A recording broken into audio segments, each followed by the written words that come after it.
Last thing we need to talk about today is our avenues of ventilation. Unfortunately, when it comes to attics, they tend to be an area that's out of sight, out of mind, like I mentioned earlier. As we look at that, the U.S. Department of Air, the EPA says the #1 health threat is indoor air quality. That's not the air we're breathing outside. It's not the inversion we get in the valley. It's the air inside of your house.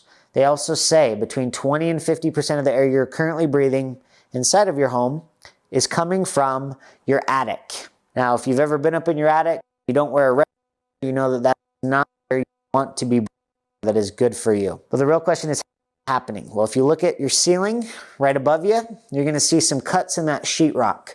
When you see those cuts, there's typically a gap around that and the decorative housing or the decor that's there. And every time you open a door in science, there's a property called the Venturi effect.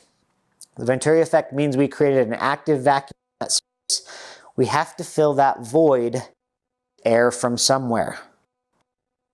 Holes cut in my can lights or fans or heat registers now suck some of that air into our living space. Now, if we ventilate the attic properly, we're not going to get mildew and growth. We're not going to get shortened lifespan of shingles, splitting or warping of cross members or support. There's a real need to ventilate the attic properly. The way that we recommend doing that is to take the attic ventilation from passive to active. Now, the way that we do that in this scenario is an attic ventilation system that happens to be solar powered. When we look at utilizing the sun's rays, it's free to operate. So we're not going to add to the bill, we're going to decrease it. But our goal is to keep heat, keep moisture build up out in the winter. We don't want condensation or any winter. As we look at that, the reason we also power is if I use an AC motor and an old fan, the type that we used to use in attics, those are brush motors. Their job is not to handle the type of heat that comes in an attic. An attic can be upwards of 160 degrees in the summer. That causes a lot of damage.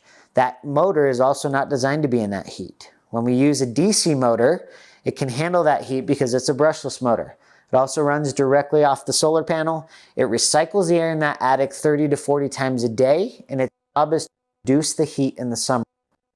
Keep that heat out of your attic in the summer. #1, it's not going to reduce your living space. #2, it's not going to shorten the lifespan of your shingles, because if we superheat that attic, we're cooking those shingles from inside and out. And #3 is if wood gets too dry, it starts to cause splitting, warping, and cracking. We want to make sure we protect the structure.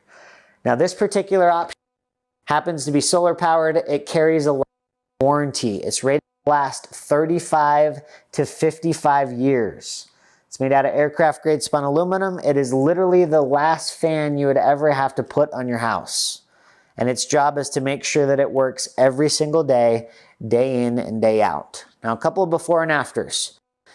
This is a house up in Logan, Utah. As you can see how particulates are floating in that air, how kind of foggy or cloudy it looks in that picture.